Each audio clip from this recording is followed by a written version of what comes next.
Yeah, that was the first race I have ever won.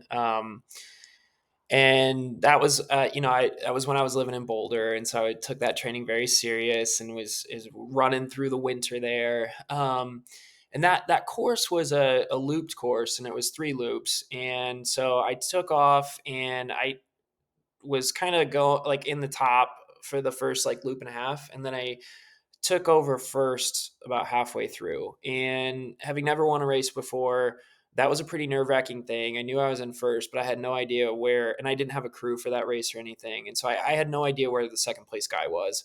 And so, like, I was just running for all I was worth.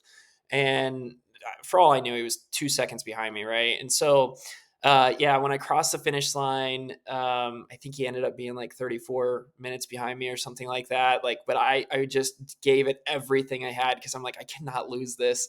And the funny memory of that was when I crossed the finish line, I was so excited because I'm like, oh my gosh, I just won my first race.